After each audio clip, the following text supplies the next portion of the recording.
all, welcome to the second session on fluid mechanics. I am Aniruddha from Maharaja Institute of Technology, Mysore, Department of Civil Engineering. If you remember what we had discussed in the last session, we had discussed the basics of mechanics, and I had told you that we will be starting with the syllabus and modules that we are going to study as part of the third semester syllabus. And the subject is titled Fluid Mechanics, and the code of the subject is 18 CV 33. It is very important for us to know why we are studying this subject, to know what we will be learning in this subject, and equally important is how do we commercialize this, what do we get out of this subject as part of the university score. That means this subject is also for 100 marks examination, which will be brought down to 60 marks, and in the internal assessment we will have 40 marks, wherein 30 marks is for your internal test or the written test, and the rest of the 10 marks, this 40 is split into 30 and 10. This 30 is the average of 3 internal tests that will be conducted for 30 marks, and this 10 is for the 2 assignments that you are going to submit to us. So in total 40 marks is for internal assessment, 60 marks is for external examination, but you will be writing the examination for 100 marks, and that will be reduced to 60 marks. Now to do so, the 100 marks question paper is set as in the syllabus you have 5 modules. I will talk to you about each of the module now. These 5 modules each carry equal weightage. The question paper will be set for 200 marks basically, and you will have choices. You will only have to answer for 100 marks. Each module will carry 2 questions. Each module usually will have 2 parts in it, and the questions will be intermixed from the module. Why I am basically talking to you about all these things? You must be knowing these prerequisites, because you will have to plan how do you score well as how do you learn. When you learn, you will also have to learn for this from this perspective also. Now each module will have 2 questions, as I have told you, and that means you will have totally 10 questions in the question paper, and you will answer only 5 full questions, choosing 1 from each module. That will help you fetch good marks. Now my point here to begin with today's class is about the syllabus that we are going to study in this fluid mechanics. As you know, now you will have 5 modules, and the first year students that are from the PU background who studied first year BE with us will know the module system. However, I will brief it to you again. This is called choice based credit system, wherein you can choose your you can choose your questions and answer only those questions. That means when you have to study, you will have to study to gain knowledge, as well you will have to plan to score well. First module in this syllabus, again one clue I will take from the previous class. I had told you that fluid mechanics is a branch of science that deals with the fluids, the action of forces on the fluids at rest or in motion. Now the fluids at rest, when you study the action of forces on fluids at rest, you call that part of fluid mechanics as fluid statics.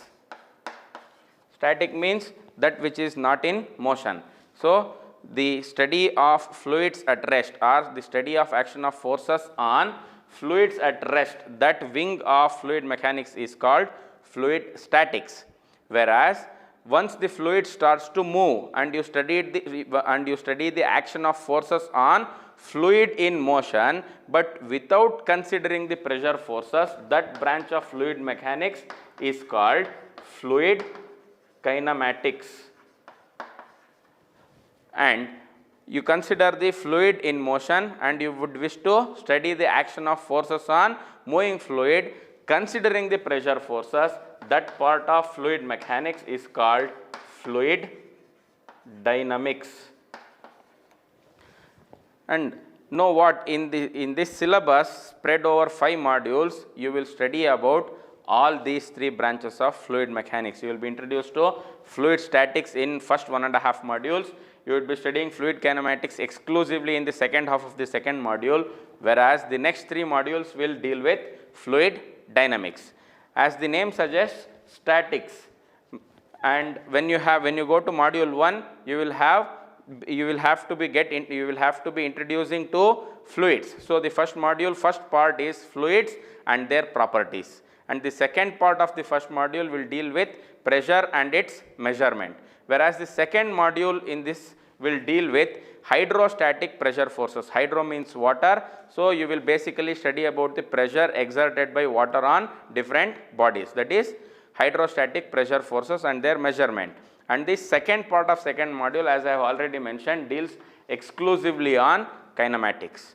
And the third module will deal with fluid dynamics. How do we study the dynamics of fluids? We will study it with the help of Bernoulli's equation, and its applications are studied in the second part of third module. Fourth module will be about orifices and mouthpieces, that means measurement of discharge will be studied there, and finally in the fifth module it is about pipe flow. This is the brief structure of the syllabus that we are going to study as part of this third semester fluid mechanics. Now I will take up the first module and we will go as prescribed in the syllabus. So the first module is fluids and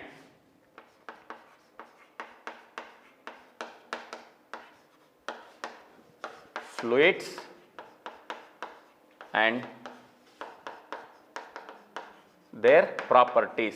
Fluids and their properties. What is a fluid?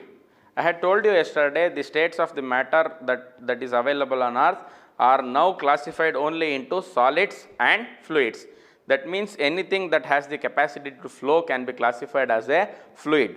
Both liquid and gas has that capacity, so liquid as well as gas becomes fluid. Now what are we supposed to study about it? Before I get into the properties of fluids, I must know what a fluid is. So I will have to differentiate between solid and fluid first. So I will first take up solid, though it is not part of the syllabus, the solids, but you must be knowing, and there is a possibility of asking a question like differentiate between solids and fluids. Though it looks like a very premature question for this level, you should be answering it in the technical manner, not just like the molecules in the solids are closely packed and that in the liquids are not so closely packed and in the gases it is loosely packed. Though they are correct, that will not be sufficient if you answer in that manner.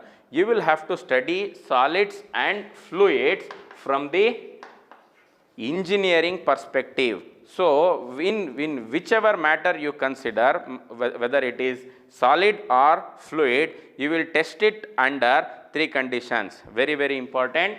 What will happen if these 3 forces are applied on this body is the matter of study. Those 3 forces or those 3 pressures, you may consider them as tensile force, compressive force and shear force. Now what is tensile force, what is compressive force, what is shear force? These are the 3 things that you must know prior to studying what will happen when solid is subjected to tensile force, when solid is subjected to compressive force or shear force, or a fluid is subjected to tensile, compressive or shear force. First you must know what is tensile force, compressive force and shear force. Now what is, have you ever heard about tension? That you always that people will be always talking about, mentioning about the tensions that they are under in their lives. Then what do we mean by tension? What do we mean by compression and what do we mean by shear? Now I will take up compression first. Now I have a piece of chalk in my hand, and if I now press this from, or if I subject this piece of chalk under force from this direction, and in the same plane, if I also subject the same piece of chalk in the opposite direction, this is called compression. I will write this. So this is the piece of chalk, and if I apply the force like this. This is called compression. The usual example that I would have given in the class is, I would choose any 3 students sitting adjacent to each other, and this student sitting at the center, I would ask 2 students adjacent to him to push him. That becomes the example for compression. Now, what is the example for tensile force? I would ask the same 2 students to pull that person sitting at the center in the same plane. This is the example for or the depiction of tension. So, this is the compressive force, this is the tensile force. Now, the other part is shear. The example I would quote here is, if the person sitting at the center, his leg is pulled by one person and his hand is pulled by the other person, the same body is subjected to 2 forces but at different planes, then you can consider it to be shear. In Kannada, shear means ಕತ್ತರಿಸೋ ಅಂತ force. So ಆ ಕತ್ತರಿಸಬೇಕು ಅಂತಂದರೆ ಈ ಥರ ಎಳಿಬೇಕು. That is nothing but shear force. Now the concept you will be understanding with respect to solid and fluid will be how they behave under these 3 forces. Now, I will consider, I will tell you about solid. What is a solid? So, in solid, you know, basically molecules are very closely packed and it has definite volume and definite shape. What happens when solid is subjected to compression, tension and shear? Please understand one thing, when solid is subjected to all these 3 up to a certain level, it will withstand all those forces and then fail when it is exceeded, when the forces are exceeded. But in case of fluid, it is different. Now, I will split fluid into liquids and gases for better understanding. Now, what happens in case of a liquid? When the liquid is subjected to tensile force, it is weak against tensile forces. A liquid is weak against tensile forces but very, very strong against compressive forces, and hence liquids are also called incompressible fluids. Incompressible fluids. Compress ಅಂದರೆ ನೀವು ಗಮನಿಸ್ಬೋದು, ಇವಾಗ ನಾನು ಹೇಳ್ತಾ ಇದ್ದೀನಿ liquids ಎಲ್ಲನೂ ಇನ್ಕಂಪ್ರೆಸಿಬಲ್ ಅಂತ ಹೇಳ್ತಾ ಇದ್ದೀನಿ. When you hold a bottle of water and you press it, the resistance that is shown is because of, it is not just because of the boundary of the fluid. If you see this water bottle which is full of water, I say the water is a liquid and hence is a fluid. When I press this, if the boundary of this is, the boundary means the bottle, if this itself is very, very strong, then compressive forces is borne by the surface. Even if this is not the case, the water which is a fluid, that itself is incompressible. You cannot compress it. That means it is an incompressible fluid. Whereas in gases, okay, I will also have to tell you about what happens when it is subjected to shear. When liquids are subjected to shear, they start moving. That is, that they start moving one layer over the other layer like this. And this is called the flow of, this property itself is called flow. So, then only it becomes fluid. Now, when I come to the matter of gases, the molecules in the gases are very, very loosely packed and hence they do not have definite volume, neither do they have definite shape. In case of liquids, they assume the shape of the container, whereas in gases that is also not possible.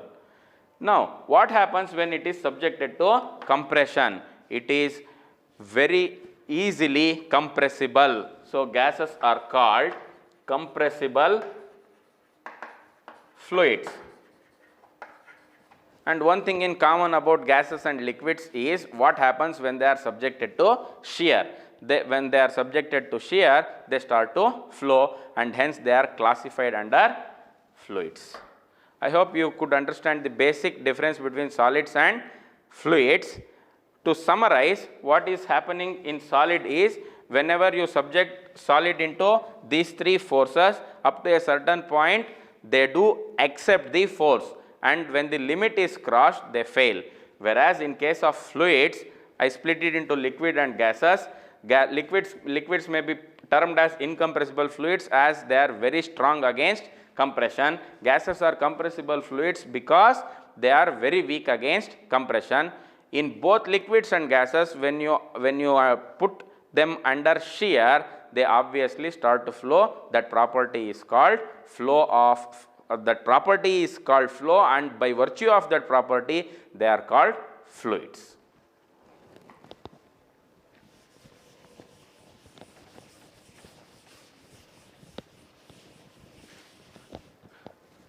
Moving ahead, before getting into the properties of fluids, I have just told you about the concept of fluid. Now, before I get into the properties of fluids, two more things that are very important to be understood.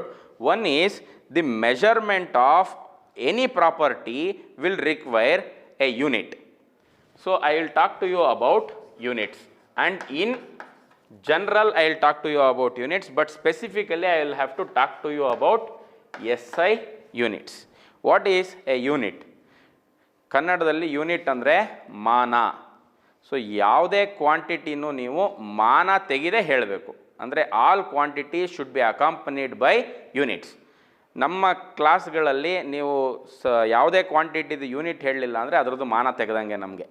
So you will also do not get complete marks if you do not write the units also.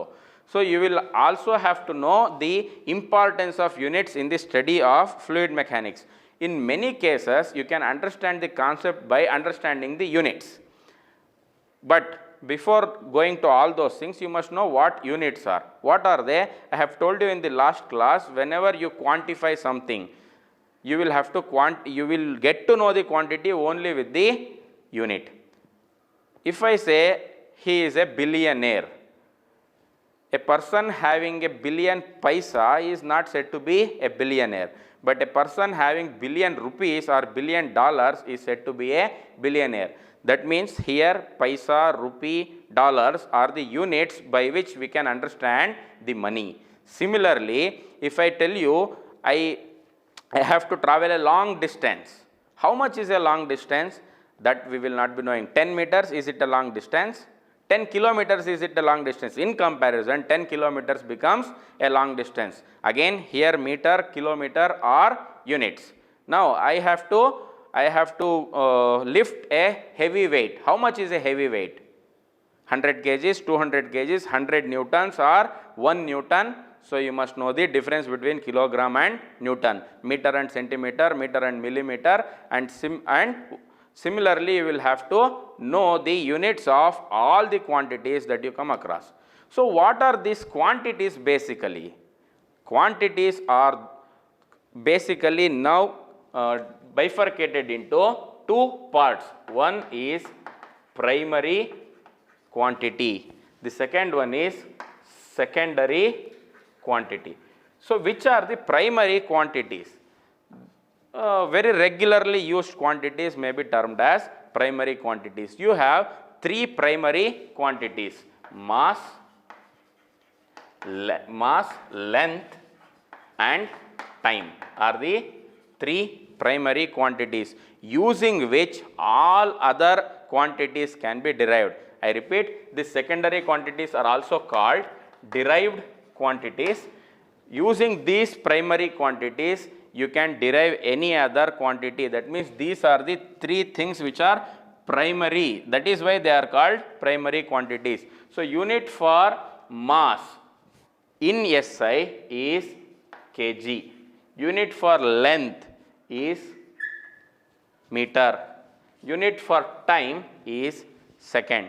You will have the habit of writing SEC for seconds in your PUC or first year degree, I do not know, but it has to be represented as S only. Now, what are the derived or secondary units? Say for example, we have already discussed about the acceleration yesterday. Say for example, I will take acceleration. What is the unit of acceleration? Rate of change of velocity is called acceleration, which is having the unit of meter per second square. Meter per second square is a derived unit. and that means acceleration is a derived quantity because it has mass and second twice. So it is a derived quantity. As I have already told you, any derived quantity will have in it components of primary quantity. Now, you will also have to know the conversion between these SI units. So I will give you a scale today using which you can definitely convert between them. Say for example, how much is a 100 millimeter? How do we convert 100 millimeter into meter? How do we convert 10 kilometer into meters? These are the things that you must be basically knowing. So I will start from 10 power 0, which is nothing but 1. To the left, I will go with the negative scale. To the right, I will go with the positive scale. 10 power minus 2 I will take, because in length we will measure this 10 power minus 2. Otherwise, I would have gone with 10 power minus 3, 10 power minus 6, 10 power minus 9. But here, just because of measurement of length, I will need 10 power minus 2. What is 10 power minus 2 meters called? If 10 power 0 is 1, and I will term it as meter. If in that case, I will write kg meter second, as I have written for mass, length and time. In fact, LMT, that is called length, mass and time.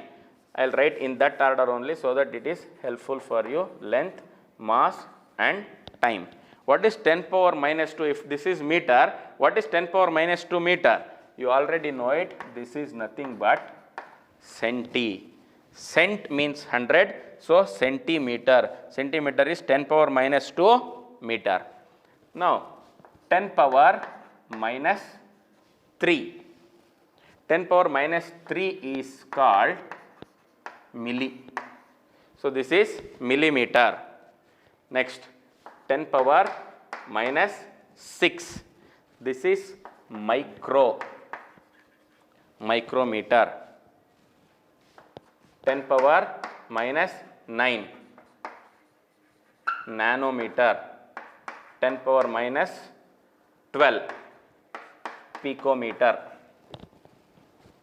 On the right hand side, wherein we are going for positive scale, it is 10 power plus 3. What is this? Kilometer. 10 power 6. Megameter. 10 power 9. Gigameter. 10 power 12. Tera.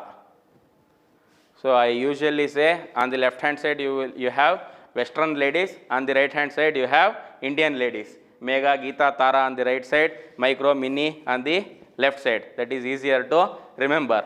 So you will have this scale for your reference for the entire subject, because you will always have to be able to convert from millimeter to centimeter or meter to kilometer. Like that, you will have to be repeatedly using this scale, which will be helpful in learning the subject.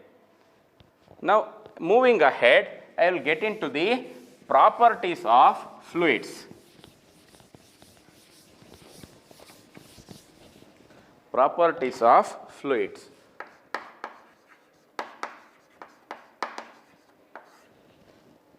ಈ properties ಅಂತ ಬಂದಾಗ ಏನನ್ನು ಆ್ಯಕ್ಚುಲಾಗಿ ನಾವು ಕಲಿಬೇಕು ಅಂತ ನಮ್ಗೆ ಗೊತ್ತಿರಬೇಕು. ಅದಕ್ಕೆ ಈ ಫ್ಲೂಯಿಡ್ಸ್ ಅನ್ನೋದು, ಈಗ I am standing in Mysuru. Whether the fluid that I am using in Mysuru is the same in any other country or other part of the world. How do we know that? ಇಲ್ಲಿ ನಾವು ಕುಡಿಯೋ ನೀರು ಉಪಯೋಗಿಸ್ತೀವಿ, ಇಲ್ಲಿ ಕುಡಿಯೋ ನೀರಿಗೂ ಬೇರೆ ದೇಶಗಳಲ್ಲಿ ಕುಡಿಯೋ ನೀರಿಗೂ ಏನಾದರೂ ವ್ಯತ್ಯಾಸ ಇದೆಯಾ? ಬೇರೆ ರಾಜ್ಯದಲ್ಲಿ ಕುಡಿಯೋ ನೀರಿಗೂ ವ್ಯತ್ಯಾಸ ಇದೆಯಾ? ಬೇರೆ ಊರುಗಳಲ್ಲಿ ಉಪಯೋಗಿಸೋವಂಥ ಲಿಕ್ವಿಡ್ಸು ಅಥವಾ ಅಲ್ಲಿ ಇರೋವಂಥ ಏರ್ ಕ್ವಾಲಿಟಿ ಅದೆಲ್ಲನೂ ಬೇರೆ ಬೇರೆ ಇದೆಯಾ ಅಂತ ನಮಗೆ ಗೊತ್ತಿರಬೇಕು. So to know that and to learn the properties, it is I will only be learning the properties of a liquid.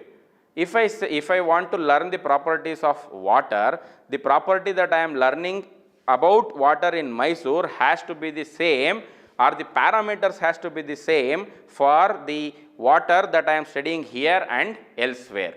So I will have to have an assumption that is nothing but concept of fluid as a continuum, a very important concept which forms the basis for the study of fluids or classical fluid mechanics. ಈಗ ನಮಗೆ ಈ ಕಂಟಿನ್ಯೂಯಮ್ ಅಂದರೆ ಏನು ಅಂತ ಅರ್ಥ ಮಾಡ್ಕೋಬೇಕು, ಅದು ಏನಕ್ಕೆ ಫ್ಲೂಯಿಡ್ ಮೆಕ್ಯಾನಿಕ್ಸ್ ಕಲಿಯೋಕ್ಕೆ ಇಂಪಾರ್ಟೆಂಟ್ ಅಂತಲೂ ಅರ್ಥ ಮಾಡ್ಕೋಬೇಕು. ಆ ನಂತರ ಪ್ರಾಪರ್ಟೀಸ್ ಕಡೆ ಹೋಗೋಣ ನಾವು. ಕಂಟಿನ್ಯೂಯಮ್ ಅಂದರೆ ದಟ್ ವಿಚ್ ಇಸ್ ಕಂಟಿನ್ಯೂಯಸ್ ಅಂತ ಹೇಳ್ಬೋದು. This is called concept of fluid as a continuum. ಅಂದರೆ ಫ್ಲೂಯಿಡ್ಡು ಇಲ್ಲಿರೋ ಫ್ಲೂಯಿಡ್ಡೇ ಅಲ್ಲೂ ಇರೋದು ಅಂತ ನಾವೀಗ ಅಸ್ಯೂಮ್ ಮಾಡ್ಕೊಳ್ತಾ ಇದ್ದೀವಿ. ಅಥವಾ the fluid is now to be assumed as a continuously divisible matter which is having the same property all throughout, and that is how I can conceptualize this and then study about it. And if I study the properties here with the same parameters, I will study elsewhere. The properties may vary. The liquid that I am using, the water that I am using here in my country may be different from the water that some other part of the world is using, but the parameters through which I study them remains the same. That is based on the concept of fluid as a continuum. ನಮ್ಮ ಮನೆಗಳಲ್ಲಿ ಈಗ ಅಡುಗೆಗಿಟ್ಟಾಗ ಮೊದಲು ಹಳೆ ಕಾಲದಲ್ಲಿ, ಇವಾಗೆಲ್ಲ pressure cookers ಇದೆ, ಹಳೆ ಕಾಲದಲ್ಲೆಲ್ಲ ಅಡುಗೆ ಮಾಡುವಾಗ ಒಂದು ಅನ್ನ ಆಗಿದೆಯಾ ಅಂತ ನೋಡೋದಕ್ಕೆ ಒಂದು ಅಗಳನ್ನ ತೆಗೆದು ನೋಡ್ತಾಯಿದ್ರು. ಆ ಅಗಳು ಬೆಂದಿದೆ ಅಂತಂದರೆ ಮಿಕ್ಕಿದ ಪೂರ್ತಿ ಅನ್ನ ಏನು ನೀವು ಇಟ್ಟಿದ್ದೀರಾ ಅದಾಗಿದೆ ಅಂತ ಅರ್ಥ ಆಗ್ತಾಯಿತ್ತು. ಅದನ್ನು ನಾವು ಆ ಥರ ಕಲ್ತ್ಕೊಳ್ಳೋದಕ್ಕೆ ನಾವು ಮ್ಯಾಕ್ರೋಸ್ಕೋಪಿಕ್ ಸ್ಟಡಿ ಅಂತ ಕರಿತೀವಿ. ಮ್ಯಾಕ್ರೋಸ್ಕೋಪಿಕ್ ಸ್ಟಡಿ, ಈಗ ನಾನು ಕೊಟ್ಟಿದ್ದ ಎಕ್ಸಾಂಪಲ್ಲು ಮ್ಯಾಕ್ರೋಸ್ಕೋಪಿಕ್ ಸ್ಟಡಿಗೆ, ಅಂದರೆ ಒಂದು ಅಗಳು ನೋಡಿದ್ರಿ ಮಿಕ್ಕಿದೆಲ್ಲ ಆಗಿದೆ ಅಂತ ಡಿಸೈಡ್ ಮಾಡಿದ್ರಿ. That is macroscopic study. You are concentrating only on the average, versus the other part is microscopic study. In this microscopic study you will have to pick ಪ್ರತಿಯೊಂದು ಅಗಳನ್ನು ತೆಗೆದು ಆಗಿದೆಯಾ ಅಂತ ನೋಡೋದು microscopic study, which is not possible. So you rely more on macroscopic study. So ನಮಗೆ ಈಗ ನಮ್ಮದು fluid ಫ್ಲೋನಲ್ಲಿ ಏನೇನು properties ಇದೆ, ಈ ವೆಲಾಸಿಟಿ ಇರ್ಬೋದು, ಸ್ಪೀಡ್ ಇರ್ಬೋದು, ಈ ಫ್ಲೂಯಿಡ್ ಫ್ಲೋದು ವೆಲಾಸಿಟಿ, ಸ್ಪೀಡು, ಆಕ್ಸಲರೇಷನ್ ನೀವು ಏನೇ ನೋಡ್ತಾ ಹೋದ್ರೂ ಅದನ್ನು ನಾವು ಆವ್ರೇಜ್ ಅಥವಾ ಮ್ಯಾಕ್ರೋಸ್ಕೋಪಿಕ್ ಆಗಿ ನೋಡಿ ಅದನ್ನು ನಾವು ಥ್ರೂ ಔಟ್ ಇದೆ ಅಂತ ಏನು ಭಾವಿಸ್ತೀವೋ ಈ ಅಸಂಪ್ಷನ್ನನ್ನು ನಾವು concept of fluid as a continuum ಅಂತ ಕರಿತೀವಿ. This is very important to study about the properties of the fluid, or that's why I have told you that this forms the basis for study of classical fluid mechanics. The entire study of fluid mechanics depends on the concept of fluid as a continuum, or the assumption of concept of fluid as a continuum. With this basis, that means the macroscopic study basis, I am going to study about the properties of fluids. There are 4 basic properties of fluids which we will be discussing in this class before we wind up, and those 4 properties are of utmost importance, though remaining properties are also studied later. The 4 that we are going to study, the set of 4 that we are going to discuss today in this class are of utmost importance. As I have told you, there are 4 properties. I will not go with the number, but I will go with the concept. Now, when you look into a liquid, what are the things that you will that you are striked with? What are the things that you will be requiring to know about a liquid? That becomes the property. When you lift water, you always I hope you take bath every day. That means you lift water every day. When you lift the water, what do you feel? You will feel lifting the bucket and lifting the mug of water. Are they different? Yes, of course they are different. Lifting the mug is easier, whereas lifting the bucket is difficult. Why? Mug has a small volume, whereas the bucket has a bigger volume. That means there is a link between mass and volume. Can you notice that? You will have a mug of water which is easier to lift, and you will have a bucket of water which is difficult to lift. Why? Because bucket has a bigger volume, and hence the mass or weight is more, and the mug of water has smaller volume, and hence it contains only less water and obviously less weight or mass. and that means to say you have a relationship between mass and volume. Using that link, I will give you the first property, which is called mass density. Mass density or specific mass or simply density. This is very easier to remember and understand, and I assure you, if you understand this property, you will easily understand the remaining three properties, and you will also remember it.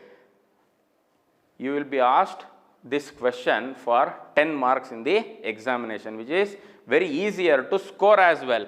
Now, what is mass density? And I have told you that there is a link between mass and volume, based on which this property has come into existence. Now, I will go back to the exercise that I had told you of lifting the water in the mug and lifting the water in the bucket. Now, as the volume has increased, the mass that it has contained has also increased. Now, if density, as the name suggests, it has to talk to you about the nature of denseness. What denseness, the density of what we are talking about? We are talking about the density of water. Now, if I talk about water, it becomes the density of water. If I talk to you about an oil, it becomes the density of oil. So, in general, if I talk to you about the density of a fluid, that fluid has to be, you are checking the density of the fluid. That means you are filling it to some volume and checking how much mass can be put into a particular given volume. So, this becomes mass by volume. How much mass of a fluid you can fill into a unit volume is called density of that fluid. I repeat, how much mass you can fill in the unit volume is nothing but the density of that fluid. And if I elaborate, or if I give you more precise definition, density or mass density or specific mass is defined as the mass of the fluid per unit volume of the fluid. That means, what is the unit of mass? Unit of mass is kg and unit of volume is meter cube. Unit of density is kg per meter cube. What happens when mass is increased? What happens when mass is increased in the given volume? Say for example, in my house I have a 1000 liter capacity water tank. In 1000 liters of water tank, I can only put 1000 liters. 1000 liters will have certain mass. If I remove water and I will still have 1000 liter capacity tank, and if I fill petrol into it, it will, how much will it weigh? That is very important. That is what differentiates between the fluids. Petrol thinnagiruttೋ ನೀರು ತಿನ್ನಾಗಿರುತ್ತೋ ಅದನ್ನು ನೀವು ಒಂದ್ಸಲ ಯೋಚನೆ ಮಾಡಿ. ಎಲ್ಲರೂ ಇವಾಗ ಗಾಡಿ ಓಡಿಸೋ ಹಂಗಾಗಿರ್ತೀರ, ನೀವೆಲ್ಲ ಪೆಟ್ರೋಲ್ ಬಂಕಲ್ಲಿ ಫ್ಯೂಯಲ್ ತುಂಬ್ಸಕ್ಕೆ ಹೋಗ್ತಾ ಇರ್ತೀರ. ಅಲ್ಲೊಂದ್ಸಲ ಪೆಟ್ರೋಲ್ ಹಾಕ್ಸುವಾಗ ನೋಡಿ, ಅಲ್ಲಿ ಡೆನ್ಸಿಟಿ ಅಂತ ಬರೆದಿರ್ತಾರೆ. ಫಸ್ಟ್ ನಿಮಗೆ ಕ್ವಾಂಟಿಟಿ ಎಷ್ಟು ಅಂತ ಗೊತ್ತಾಗುತ್ತೆ, ನೆಕ್ಸ್ಟ್ ರೇಟ್ ಇರುತ್ತೆ, ಅದ್ರ ಕೆಳಗಡೆ ಡೆನ್ಸಿಟಿ ಅಂತ ಇರುತ್ತೆ. ಅದರದ್ದು ಡೆನ್ಸಿಟಿ ಎಷ್ಟು ಅಂತ ನೋಡಿ, you will have to develop to think how dense water is in comparison with petrol, how dense castor oil is in comparison with water. These are the things that you will have to develop over a period of time, which when understood, which will make it easier to understand the concept of density. As I have told you, it is mass by volume. So, how much mass can be put in unit volume defines the density of a fluid. Now, that's why I asked what happens when mass is increased per unit volume. That means numerator is becoming large. Obviously, density also increases. Now, going to the, as I had promised, if you can understand this definition properly, rest of the three definitions will only follow this. Second one is specific weight or weight density. If you have gone through thoroughly about the previous class, you know the difference between mass and weight. mass is kept in terms of kgs, whereas weight is a force. How can you convert weight, how can you convert mass into weight? By multiplying it with acceleration due to gravity. So, the definition will only change by a very simple term. Specific gravity is equal to, specific weight is equal to weight by volume. That means how much weight of the body is contained in the given volume signifies the weight density or specific weight. That means what is weight? You know that weight is nothing but mass into acceleration due to gravity g divided by volume. But now you know that mass by volume, just now you have written mass by volume as rho, nothing but density. So, gamma is equal to rho into g. But what is the unit of it? Very, very important. You know that basically it is weight by volume. What is the unit of weight? Weight is a force. Force has a unit of Newton. So, Newton per volume is nothing but meter cube. So, specific weight is kept in terms of Newton per meter cube. Also remember this, it can be kept in terms of specific volume, it can be kept in terms of specific mass or mass density also. And you have a standard liquid and standard gas, for which you should be readily knowing what is the density and weight density. Which is the standard liquid? Most used and most easily accessible liquid is nothing but water. So, you must know the density of water. I will write this as rho W for density. Density of water I will write it as rho W, represent it as rho W. It is 1000 kg per meter cube. What is a meter cube? I have told you that it is 1 meter length, 1 meter width and 1 meter height. If you dig that tank of 1 meter width, 1 meter depth and 1 meter height, you can fill 1000 liters of water. That is the meaning of this density. If you have 1 meter cube space, you can fill 1000 liters of water, and hence the density of water is 1000 kg per meter cube.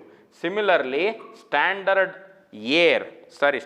gas is air. The density of air is 1 kg per meter cube. That means if you have 1 meter by 1 meter by 1 meter of volume tank, you can fill only 1 kg of gas, 1 kg of air. Now, using these two, density of water and density of air, which is more denser? One can easily answer, water is denser than air. How much times denser? It is obviously seen on the board. It can be filled with air, can be 1 kg of air can be filled in 1 meter cube, whereas 1000 kgs of water can be filled in a meter cube. That means water is 1000 times denser than air. And similarly, when I come to specific weight, now specific weight, you should also know the specific weight of water and air. Now you can write this, gamma of water is, you can observe here, rho into g. G is nothing but acceleration due to gravity, that is not going to change. So, if you are writing gamma of water, then you will have to write it as rho of water into g. Rho of water is 1000, just now I have mentioned, into 9.81, that means 9810 unit. What is unit? Unit of density, unit of weight density is Newton per meter cube. And similarly, weight density of air must be density of air multiplied by g. It has to be 9.81 Newton per meter cube. Moving on to the third important property, that is, now what you have studied here about density, in case of density it is the mass that can be put into a given volume. Now you will study the reciprocal of it, which is called specific volume. You will have a given mass and how much volume it occupies if you study, that becomes the specific volume. I repeat, here you studied in the given volume how much mass can be put. Now you will study in the given mass occupies how much space. The specific volume is nothing but reciprocal of rho. Before I write this, I must write to you it is nothing but volume by mass. That means for a given mass, how much volume is required. So this obviously will have a unit of meter cube per kg, and you can easily understand that it is 1 by rho. And finally, and most importantly, you will study about specific gravity or relative density. Relative density. As the name itself suggests, it is relative. You must know the properties by virtue of their specific gravity straight away. Now I have compared here density of water with density of air, and I have also told you that water is the standard liquid and air is the standard gas. Now in any class, if you are present here physically, ನಮಗೆಲ್ರಿಗೂ ಕಾಣಿಸ್ತಾ ಇರುತ್ತೆ ಯಾರು ಎತ್ತರ ಯಾರು ಕುಳ್ಳ. How do we decide that ಯಾರು ದಪ್ಪ ಯಾರು ಸಣ್ಣ ಯಾರು ಬೆಳ್ಳಗಿದ್ದಾರೆ ಯಾರು ಕರ್ರಿಗಿದ್ದಾರೆ? All these things are common. How do we, what is the reference using which you say that? So ಒಬ್ಬ ಹುಡುಗ ಅಂತಂದರೆ ಒಂದು 5.5 6 ಅಡಿ ಇರಬೇಕು ಅಂತ ಒಂದು you have a strong notion. Those who are below 5.5 feet, you will usually term them as short. Those who are 6 feet, you will tell that they are tall. That point of reference is very, very important. Now, for liquids, water is the reference. For gas, air is the reference. Specific gravity or relative density does only this. This specific gravity gives you the comparison of any fluid with the standard fluid. So the definition should be, it is the ratio of, why it becomes ratio? Because it has to compare any fluid, any given fluid with the standard fluid. So I'll write it as density of given fluid with density of standard fluid, or it can be density or weight density. What is weight density? I have given it this symbol of given density, weight density of given to weight density of standard. And just by looking at the specific gravity, you can suggest which one is denser, or whether the given fluid is denser than the standard fluid or not. That can easily be understood. And if you know the density of the standard fluid and its specific gravity, you can easily calculate what is the density of the given fluid. And if you know the density of the given fluid, you can easily find out what is its specific gravity. I'll take it for water. What should be the specific gravity of water? So density of given. Density of given means water is only given now. Density of water divided by density of standard. Density of standard liquid is also water. That means specific gravity of water is 1.